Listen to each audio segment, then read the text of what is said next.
नमस्कार विद्यार्थी मित्रों, कक्षा 12वीं पाठ्यक्रम के अनुसार 13वीं जो रचना है विशेष अध्ययन को लेकर आपके अध्ययन के लिए रखी गई ये रचना कुणुप्रिया।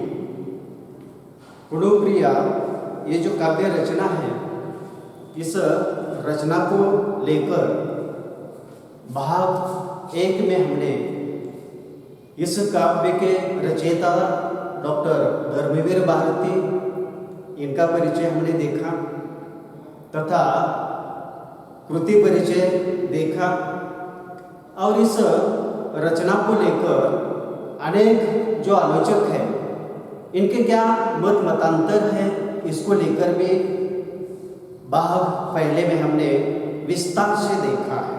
विद्यार्थी मित्रों, हमें इस रचना को लेकर आगे बढ़ना है और इस रचना को लेकर जो पृष्ठभूमि है, इस पृष्ठभूमि को लेकर आज हमें विचार करना है। तो कुणुप्रिया एक महाकाव्य है क्या? कुणुप्रिया एक खंड काव्य है क्या? कुणुप्रिया एक गीति काव्य है क्या? ये अलग अलग ऐसे मतांतर तो रहे, ये इसके बारे में हम देख चुके हैं। तो डॉक्टर धर्मवीर भारती जी की ये जो अद्भुत रचना है, एक हिंदी जगत के बीच की एक चर्चित रचना है, इसकी पृष्ठभूमि भी देखना अत्यंत जरूरी है।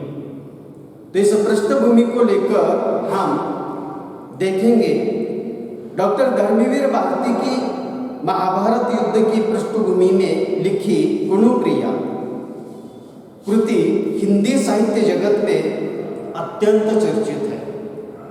कुणुप्रिया का प्राण स्वर बहुत ही भिन्न है। कुणुप्रिया आधुनिक मूल्यों का काव्य है।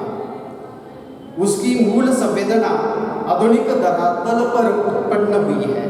इसका आधार मिथक है।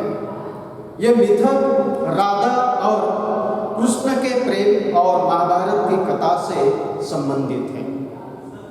तो हिंदी साहित्य जगत में बहुत चर्चित ऐसी ये जो भारती जी की रचना है, जो भारती जी हिंदी साहित्य जगत के एक मूर्धन्य स्थान रखते हैं। जो इस रचना को लेकर जो पृष्ठभूमि है, ये क्या है, इसके बारे में हमें देखना है। तो ये कुणुप्रिया नामक ये जो काव्य है, इसका धरातल क्या है, इसकी पृष्ठभूमि क्या है? तो पृष्ठभूमि महाभारत, ये जो महान ऐसा जो हमारे भारतीय संस्कृति का एक ग्रंथ कहा जाता है, यह इसका मूल आधार है।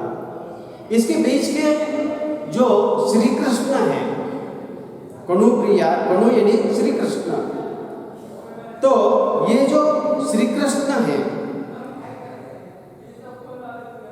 और राधा है, ये जो दो पात्र हैं, इसके संबंधित एक काव्य है।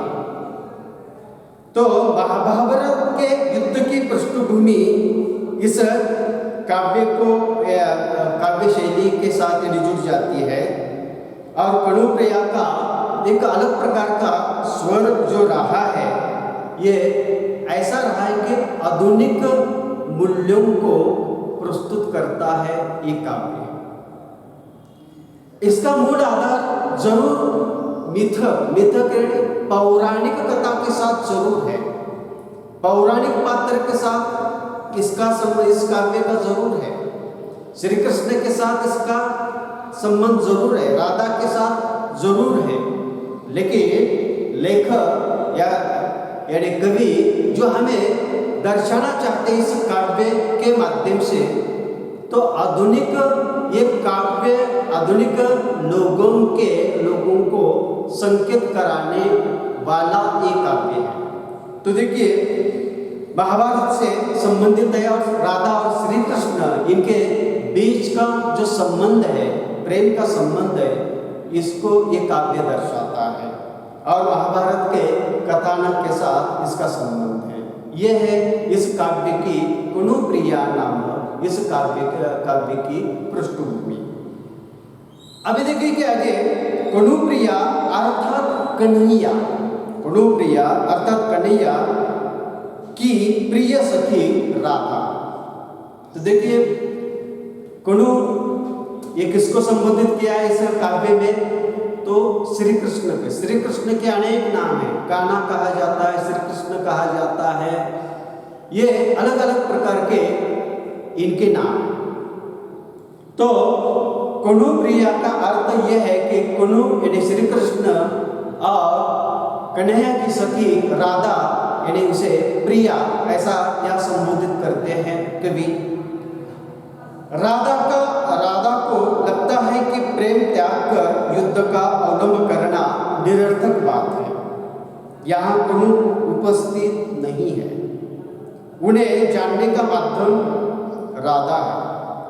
धर्मवीर भारती का मानना है कि हम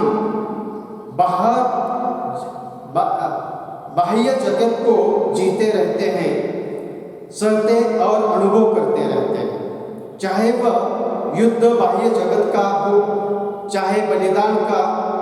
परंतु कुछ क्षण ऐसे भी होते हैं जब हमें अनुभूत होता है कि महत्व बाह्य घटनाओं के उद्वेग का नहीं है, महत्व है उस चरम तन्मयता के क्षणों का जिसे हम अपने भीतर साक्षात्कार करते हैं। यह क्षण बाह्य इतिहास से अधिक मूल्यवान सिद्ध होते हैं।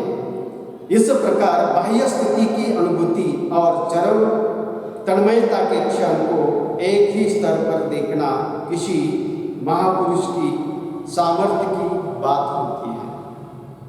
तो यहाँ इस काव्य की पृष्ठभूमि को लेकर डॉक्टर धर्मवीर भारती जी का क्या मानना है और मूल रूप से श्री कृष्ण तथा राधा के बीच जो प्रेम संबंध है, राधा जो श्री कृष्ण को जिस भाव के साथ वह देखती है, संबंध रखती है, उसके दृष्टि से यानी उसका जो मत है कि राधा का प्रेम श्री कृष्ण के ऊपर का निश्चल निर्मल ऐसा प्रेम। और राधा की यहाँ जो विचारधारा है, राधा की विचारधारा केवल इन्हें प्रेम को लेकर है। युद्ध ये जो है युद्ध के परिणाम भयंकर होते हैं, ये कभी अच्छे नहीं होते हैं। युद्ध के यानी युद्ध के बीच यानी हार जीत का संबंध होता है, सेना का संबंध होता है, यानी भयंकर यानी दोनों पक्षों के बीच के मानव हानि होती है, धन हानि होती है, यानी इसके परिणाम युद्ध के परिणाम कभी अच्छे नहीं होते हैं। और ये जो नरसंहार है इसको लेकर राधा बिल्कुल सोचना नहीं चाहती है और ये युद्ध करना ये निरर्थक मानती है।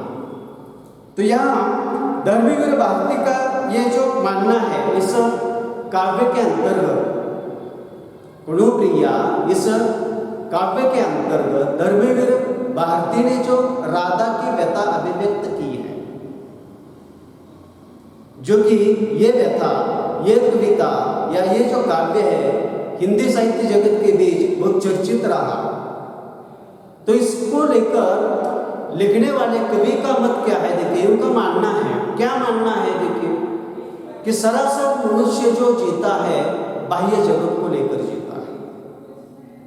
अंतर जगत और बाह्य जगत, अवचेतन मन और चेतन मन, ये जो बातें होती है मानवीय जीवन के अंतर्गत इसका असाधारण महत्व होता है। और सरासर सहज अगर देखा जाए तो बाह्य जीवन के साथ हम जुड़ जाते हैं, ऐसा धर्मवीर भारती का मानना है। चाहे वो युद्ध हो, चाहे वो अपना सीधा सहज ऐसा जीवन हो, या कोई बलिदान की बात हो, या कोई जीत की बात हो, ये सारी बातें बाह्य जगत की है। लेकिन यहाँ धर्मवीर भारती बताना चाहते हैं कि यहाँ इस काव्य के बीच बाह्य घटनाओं का संबंध नहीं है। ये तो सरासर सभी को स्पष्ट नजर आती है, लेकिन जो तन्मयता की जो बात होती है, उद्वेग की जो बात होती है, उद्वेग की बात कौन सी बात होती है? देखिए कि ये थोड़ा सा कठिन शब्द है। उद्वेग का अर्थ ये है कि चिंता और दुख का जो भाव के बीच जो चीता है उसी को उद्वेग ऐसा कहा जाता है। तन्मयता एक कठिन शब्द है यहाँ इस परिच्छेद में। तन्मयता का अर्थ होता है एकाग्र चित्त, जो कि मैंने यहाँ लिखा है। तन्मयता का अर्थ है एकाग्र चित्त। इस अवस्था में जो आदमी सोचता है, जो भाव उसके बीच उमड़ कर आते हैं, यानी ये है अंतर जगत। तो इस काव्य के संदर्भ में धर्मवीर भारती यही बात बताना चाहते हैं कि बाह्य जो जीवन को लेकर जो आदमी जीता है, सहता है, अनुभव करता है, वह स्पष्ट होता है, लेकिन जो अंतर्मन के साथ में जब रहकर जो जीता है, ये कई बातें सामने नहीं आती। धर्मवीर भारती जी का और एक मौलिक धर्मवीर भारती जी ने एक बात कही है, जो इन्हें क्या चरम तन्मयता के क्षण और बाह्य जो स्थितियां हैं, इसको एक स्तर पर देख कर जो कोई आदमी जीता है या सोचता है, ऐसा व्यक्ति महापुरुष की सामर्थ्य की बात, ऐसे पुरुषों के बीच में महापुरुषों की सामर्थ्य की बात होती है। तो सरासर ऐसे आदमी नहीं होते। तो यह संदर्भ कैसे है? देखिए, धर्मवीर भारती जी जो बात बताना चाहते हैं कुरुप्रिया नामक इस काव्य शैली को लेकर, तो वे बताना चाहते हैं कि कुरुप्रिया ये जो काव्य है, ये पूरा काव्य अंतर्मन के साथ जुड़ा हुआ है। वह किसके? तो राधा के अंतर्मन के साथ जुड़ा हुआ है। बाह्य यानी ये जो महाभारत है, महाभारत का महायुद्ध, महाभारत का जो नरसंहार, महाभारत की सेना, दोनों पक्षों के बीच यानी जो तमाशा ऐसा युद्ध, ये सारे दुष्परिणाम सभी को ज्ञात है, सभी को स्पष्ट है। ये बाह्य जगत है, इसमें हार किसकी हुई, जीत किसकी हुई, ये बातें स्पष्ट है। लेकिन उस राधा का क्या हुआ, जो कि कई समय तक श्री कृष्ण इस राधा के संग में ब्रज में रहे, और निश्चल निर्मल ऐसा जो स्नेह इस राधा ने श्री कृष्ण के ऊपर रखा, और वे बाद के जो श्री कृष्ण है, महाभारत के महायुद्ध के अंतर्गत के जो श्री कृष्ण हैं, और उसके कारण उनको जो देव यानी क्या है, एक ईश्वर स्वरूप यानी धारण यानी सारे संसार के बीच ज्ञात हुआ, ये सारा इतिहास है। तो व्यथा यहाँ जो है कुरुप्रिया के बीच की जो व्यथा है, ये राधा की व्यथा है। यहाँ कुरु उपस्थित नहीं है। राधा के अंतर्मन जो होते हैं, एक बाह्य मन और एक अंतर्मन जो होता है, इसके बीच के संवादी रूप के माध्यम से राधा की व्यथा धर्मवीर भारती जी ने इस कुरुप्रिया इस काव्य शैली में स्पष्ट की है। यह है इसकी पृष्ठभूमि। उसके आगे देखिए, लेकिन कोई भी मनुष्य ऐसा भी होता है जिसने बड़े सहज मन से जीवन जिया है, चरम तन्मयता के क्षणों में डूबकर जीवन की सार्थकता पाई। अतः उसका ये आग्रह होता है कि वह उसी सहज मन की कसौटी पर सभी घटनाओं और व्यक्तियों को परखेगा और साचेगा। इस पृष्ठभूमि में यहाँ धर्मवीर भारती जी स्पष्ट करते हैं कि जो सहज जीवन जीने वाले, निश्चल और निर्मल जीवन जीने वाले ऐसे व्यक्ति समाज के अंतर्गत होते हैं, और जो कि इन दोनों को, बाह्य जगत की परिस्थितियां और अंतर्मन को ऐसे समझकर जो अपना जीवन आगे बढ़ाते हैं या जीते हैं, ये महापुरुषों की मंडली में आते हैं।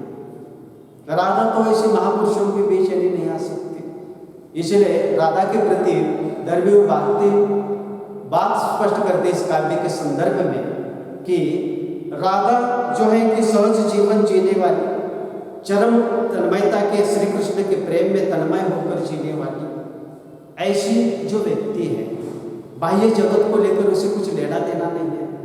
अपना जो श्री कृष्ण के ऊपर का जो स्नेह है, प्रेम है, असीम है, उसी के बीच जीने को लेकर हमेशा सोचने वाली ये राधा, तो वह अपने ही कसौटी पर श्री कृष्ण को यानी देखेगी, जो कि श्री कृष्ण के अनेक रूप है, अनेक यानी क्या है, श्री कृष्ण का रण यानी क्या युद्ध भूमि के ऊपर का रूप अलग है, ब्रज के बीच यानी क्या गोपियों के बीच के श्री कृष्ण अलग है, राधा का श्री कृष्ण यानी राधा के श्री कृष्ण अलग है।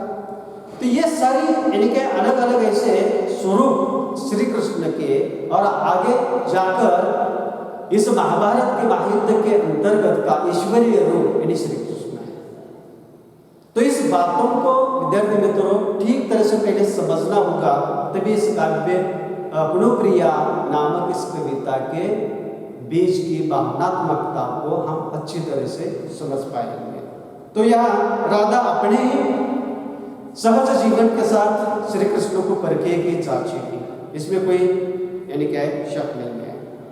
ऐसी ही अग्र गुणप्रिया अर्थात राधा का है अपने सखा श्री कृष्ण से तन्मयता के क्षणों को जीना और उन्हीं क्षणों में अपने सखा कृष्ण की सभी लीलाओं की अनुभूति करना गुणप्रिया के भावनात्मक विकास के चरण। इसलिए व्याख्या का कृष्ण के इतिहास निर्माण को गुणप्रिया इसे चरण तन्मयता के क्षणों की दृष्टि से देखती है। गुणप्रिया भी महाभारत युद्ध की उसी समस्या तक पहुंचती है जहां दूसरे पात्र भी है, परंतु गुणप्रिया उस समस्या तक अपने भाव स्तर पर अथवा तन्मयता के क्षणों द्वारा पहुंचती है। यह सब उसके अनजाने में होता है, क्योंकि गुणप्रिया की मूल प्रवृत्ति संशय अथवा जिज्ञासा नहीं है, अपितु बाहुत कर तन्मयता है। तो देखिए कि यहाँ इस गुणप्रिया इस काव्य के पृष्ठभूमि में दरबी और भारती जी स्पष्ट करना चाहते हैं कि गुणप्रिया ने राधा, कृष्ण की सखी राधा, तो इस युद्ध को किस दृष्टि से देखती है। महाभारत यानी महाभारत की तरफ देखने के अलग अलग विचारों के अलग अलग दृष्टि है, अलग अलग आलोचकों के अलग अलग प्रकार के मतांतर है। लेकिन सहज जीवन जीने वाली राधा अपने यानी सहजता के साथ इस महाभारत के युद्ध की तरफ देखती है। महाभारत के युद्ध में अनेक प्रकार के पात्र हैं।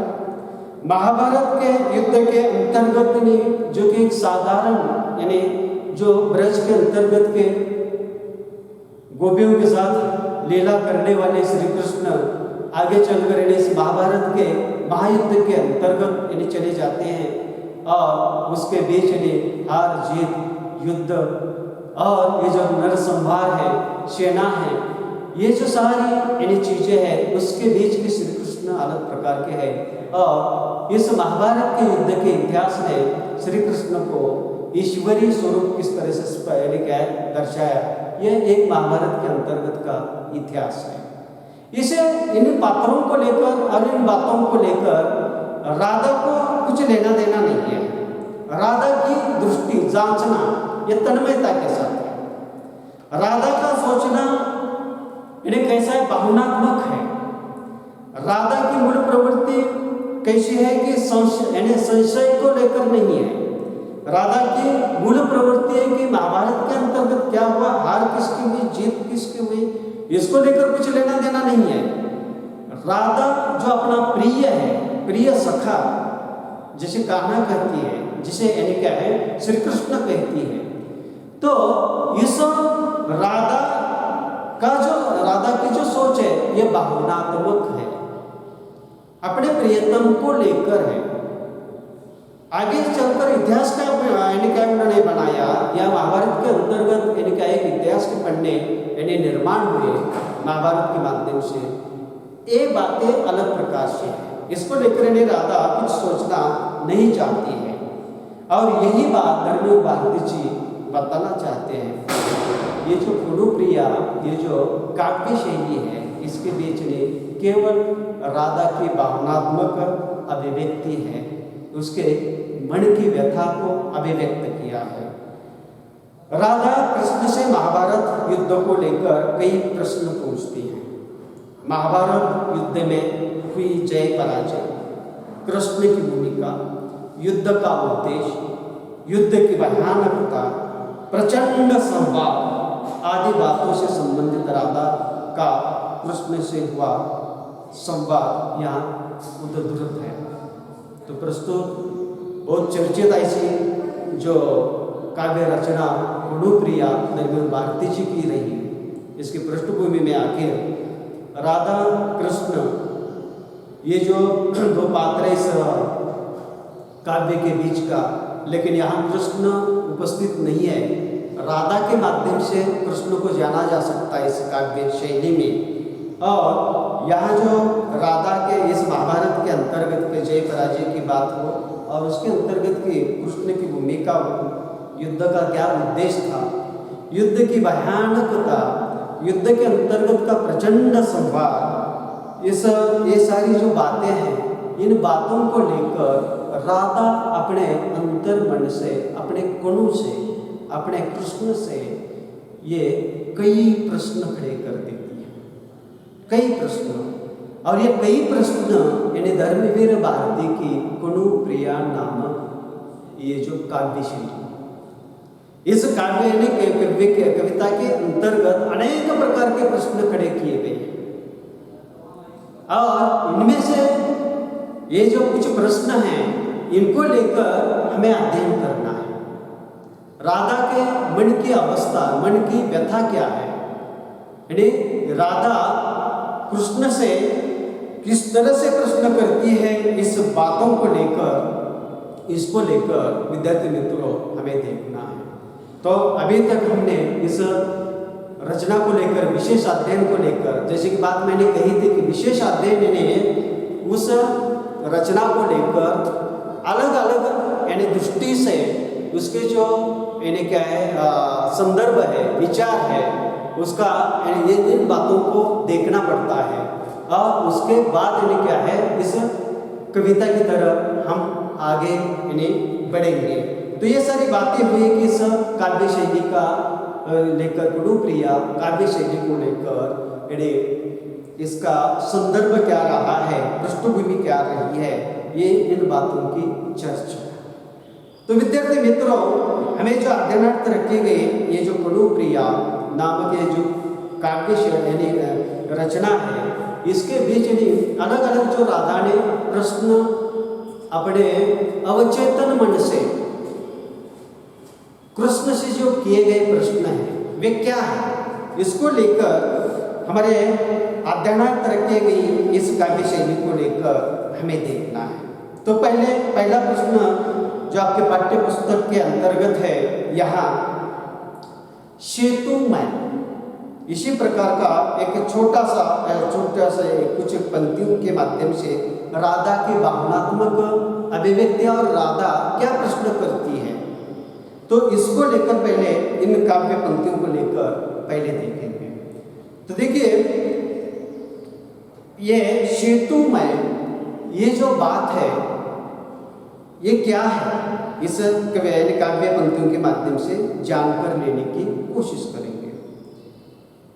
नीचे की घाटी से, नीचे के घाटी से ऊपर के शिखरों पर जिसको जाना था वह चला गया, जिसको जाना था वह चला गया।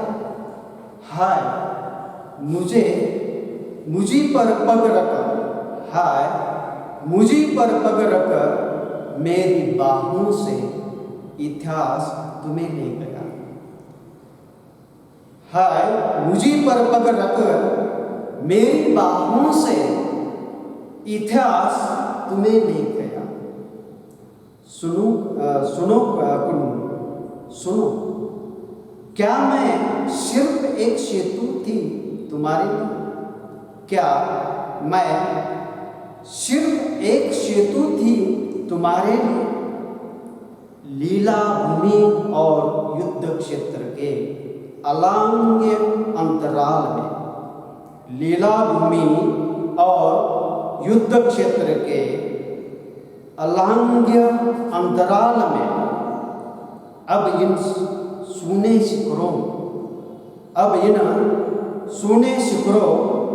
मृत्यु घाटियों में बने। अब इन सूने शिखरों मृत्यु घाटियों में बने सोने के पतले गुंथे तारों वाले फूल सा, सोनों के पतले गुंथे तारों वाले फूल सा, निर्जन निरर्थक कांपता सा यहाँ छूट गया मेरा यह सेतु जिस्म। निर्जन निरर्थक कांपता सा यहाँ छूट गया मेरा यह सेतु जिस्म। जिसको जाना था वह चला गया, जिसको जाना था वह चला गया। विद्यार्थी मित्रों, सेतु मैं इस छोटे से यानी इस काव्य कविता, इस छोटी सी इस कविता के बीच की जो काव्य पंक्तियां हैं, मैंने इसका आपके सामने प्रकट वाचन किया। अब इस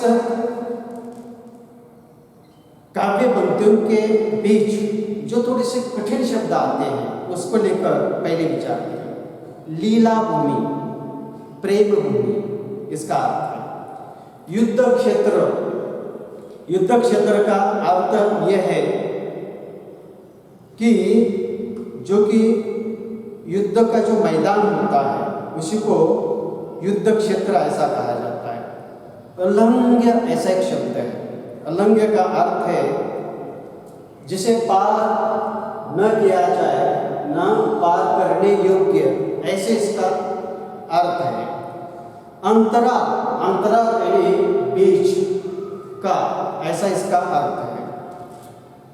तो विद्यार्थी मित्रों, हम अब डॉक्टर धर्मवीर भारती की चर्चित ऐसी जो कविता है या काव्य शैली रही है कुनुप्रिया, इनके कुछ प्रश्नों को लेकर हम सोचने जा रहे हैं।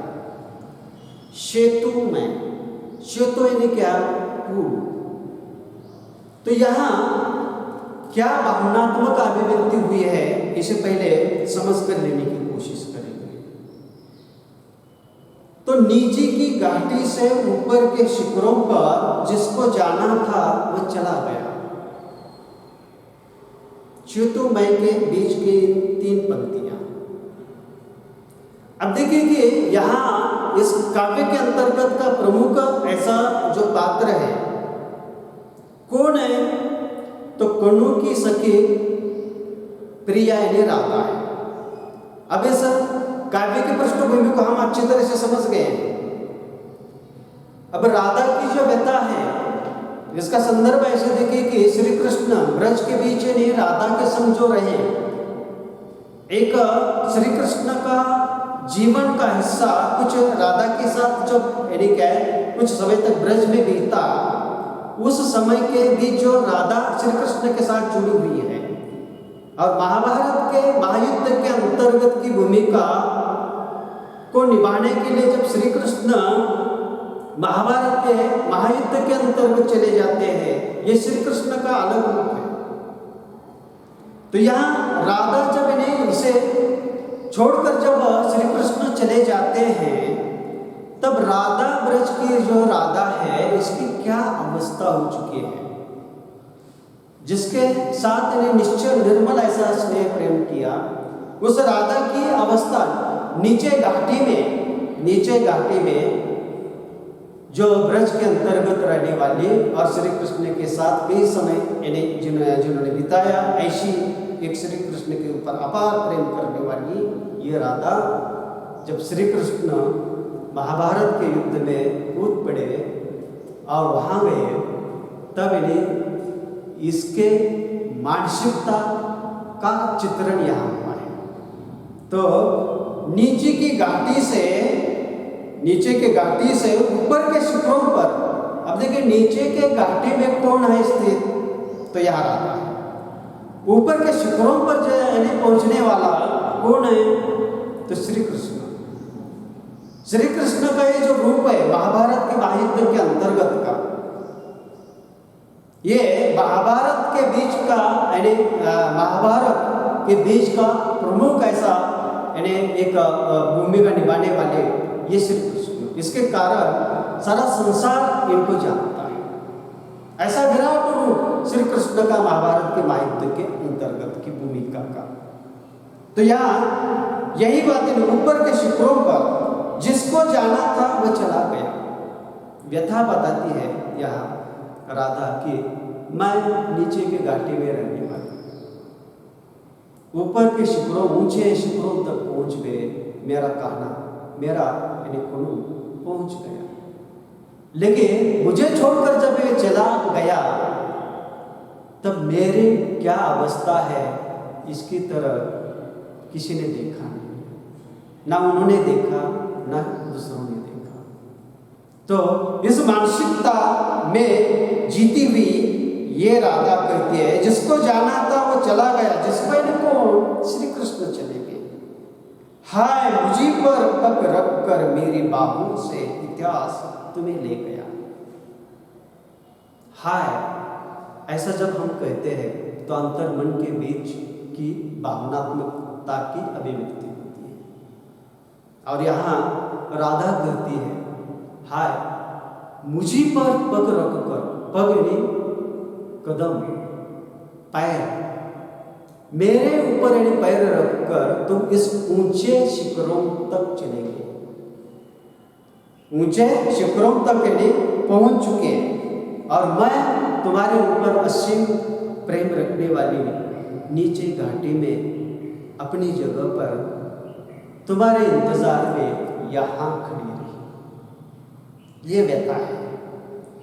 मुझी पर पग रखकर मेरी बाहों से इतिहास तुम्हें ले गया। मेरे बाहों के यानी मेरे साथ रहने वाला मेरा प्रिया कन्हा कान्हा कृष्ण महाभारत के महायुद्ध के बीच यानी भूमिका निभाने चले गए,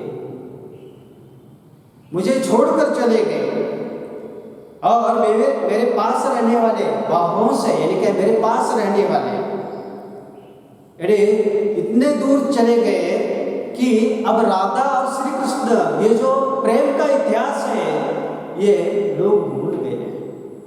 और इतिहास बना किसका, महाभारत के महाभयंकर युद्ध का इतिहास बना। इतिहास तुम्हें लेकर चले। और इस यानी कि महाभारत के बीच की जो भूमिका है, मेरे प्रिया की जो भूमिका रही है सराहनीय रही है। प्रशंसक भी है यहाँ मेरे प्रियतम, मेरा प्रिया वहाँ जाकर रहेंगे, वहाँ महाभारत के अंतर्गत की भूमिका और ये इतिहास बना, ये यानी क्या इतिहास बना, और मेरा प्रियतम को ईश्वरीय रूप स्वरूप यानी दान हुआ। ये ऊंचे शिखरों तक पहुंच गए, लेकिन मेरे ऊपर कदम रखकर तुम वहां चले गए। ये व्यथा या राधा की है। इतिहास तुम्हें ले गया। सुनो कुनु किसी से कहती है राधा, कृष्ण से कहती है, अपने प्रियतम से कहती है, सुनो कुनु सुनो, क्या मैं सिर्फ एक सेतु थी तुम्हारे लिए? क्या मैं एक सेतु यानी क्या एक पुल थी कि सर जैसे कि कोई आदमी एक नदी को पार करने के लिए पुल के सहारे से उस पार से उस पार तक पहुंच जाता है। इसका सहारा केवल क्या है, पुल होता है। और जब क्या है उस पुल से जब गुजर चला जाता है कोई यात्री, तो पीछे मुड़कर कभी इस पुल की तरफ नहीं देखता है। क्या मैंने अपने जीवन में सहज सरल निश्चल और निर्मल ऐसा प्रेम मेरे प्रियतम से मैंने किया। और महाभारत के युद्ध के अंतर्गत भूमिका निभाने तुम मेरे ऊपर कदम रखकर चले गए। तो केवल क्या, मैं कभी कभी अंतर्मन की व्यथा है ये, यहाँ कोनो श्री कृष्ण मौजूद नहीं है। यही खूबी है इस काव्य शैली की। कोनो प्रिया नामक ये जो काव्य शैली है धर्मी भारती की, इसकी खासियत ये है कि यहाँ सवाल एक मन करता है, अचेतन मन करता है, दूसरा मन सोचता है। इसी प्रकार की एक संघर्ष, दो मनों का संघर्ष के माध्यम से प्रश्न श्री कृष्ण से किए जाते हैं, जवाब लेने की यहाँ कोशिश होती है। यहाँ श्री कृष्ण मौजूद नहीं है। ये खासियत है इस करुप्रिया काव्य शैली की। तो लीला भूमि और युद्ध क्षेत्र के अलहंग अंतराल में ये जो लीला भूमि है, ब्रज के अंतर्गत की श्री कृष्ण राधा के बीच की प्रेम भूमि, जिसको यानी ब्रज कहा जाता है, और युद्ध भूमि वह है जो कि कौरव और पांडवों के बीच यानी कि कुरुक्षेत्र के बीच यानी जो युद्ध महायुद्ध हुआ, बड़ा संवाद हुआ, वह क्षेत्र। तो देखिए कि ये जो दोनों के बीच अलहंग अंतराल, इन दोनों के बीच का जो अंतर है, ये पार यानी मेरे ऊपर कदम रखकर, मेरे यानी ऊपर यानी पग रखकर तुमने इसी तरह से पार किया। कुनु एक शिकायत उपानंद है कि तुमने पार कर दिया मेरे सहारे, जो कि ये अलंग अंतराल यानी इसी लीला भूमि से कुरुक्षेत्र के बीच का अंतर तुमने पार किया। अब इन सोने शिखरों मृत्यु घाटियों में बने सोने के पतले गूंथे तारों वाला पुल सा निर्जन निरर्थक कांपता सा यहाँ छूट गया मेरा यह सेतु जिस्म, जिसको जाना था वो चला गया। यहाँ भावनात्मक अभिव्यक्ति यहाँ अभिव्यक्त होती इन पंक्तियों के माध्यम से राधा कहती है, अब इन सोने शिखरों मृत्यु के घाटियों के बीच बने, इन्हें इसके बीच इन्हें क्या यानी एक रिश्ता है, जो कि एक ऊंचे शिखर पर पहुंचने वाला उनका प्रियतम, और इस नीचे घाटी के बीच यानी क्या है श्री कृष्ण के इंतजार में रुकी सोचने वाली ये राधा। अब इस दोनों के बीच यानी क्या है, अब राधा का कोई महत्व नहीं है, उपेक्षित रही राधा। हम जो महाभारत इस महाकाव्य को लेकर चर्चा करते हैं तो क्या करते हैं, कौरव और पांडवों के बीच का महायुद्ध, बड़ा संवाद और इसके बीच यानी श्री कृष्ण की भूमिका, ये बातें स्पष्ट होती है महाभारत के अंतर्गत। लेकिन महाभारत यानी क्या है, महाभारत के महायुद्ध के अंतर्गत भूमिका निभाते समय उस समय में नीचे घाटी में ब्रज में इंतजार करते हुए राधा के मानसिक अवस्था का चित्रण महाभारत के अंतर्गत किया है नहीं है, उपेक्षित है। यही बात यहाँ धर्मी और भारती ने उठाई कि उनके भावनात्मक अभिव्यक्ति को यहाँ अभिव्यक्त किया गया है कि इन सुने शिखरों और मृत्यु के घाटियों में बने। ये घाटी कैसे है, अब यानी क्या है, मृत्यु की घाटी यहाँ अब राधा का इंतजार यानी क्या है, केवल यानी क्या है, इंतजार है, और ये मृत्यु की घाटी। अब इन शिखरों के बीच यानी बसा हुआ उनका प्रियतम, और इस मृत्यु के घाटे में यानी इंतजार करती हुई राधा। देखिए इसके बीच मानसिकता का यह चित्रण यहाँ हम कभी करते हैं कि यहाँ संबंध क्या है, तो सोनों के पतले गूंथे तारों वालों सा। अब यानी राधा और श्री कृष्ण इनके बीच ने एक प्रेम निश्चल निर्मल ऐसे प्रेम के सोने की तार बहुत पतली होती है, नाजुक होती है, और उसी के अनुसार इनका अब संबंध रहता है। क्योंकि श्री कृष्ण अब ऊंचे शिखरों पर पहुंच गए, इनको ईश्वरीय स्वरूप प्राप्त हुआ, लेकिन मृत्यु के घाटे में बसी इंतजार करती हुई और सोचती हुई अपने प्रियतम के बारे में सोचती हुई ये जो राधा है, ये कैसी है, निर्जन निरर्थक लगता है राधा को ये जीवन, ये युद्ध निरर्थक लगता है, क्योंकि इस युद्ध ने राधा का श्री कृष्ण छीन लिया। इस युद्ध ने श्री कृष्ण को ईश्वरीय स्वरूप प्राप्त हुआ।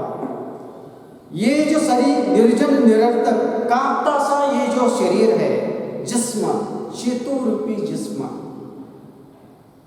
ये नहीं, ये छूट गया और आप तो चले गए ऊंचे शिखरों पर, और ये जो पुल सा जिस्म यहाँ नीचे मृत्यु की घाटी में इंतजार है।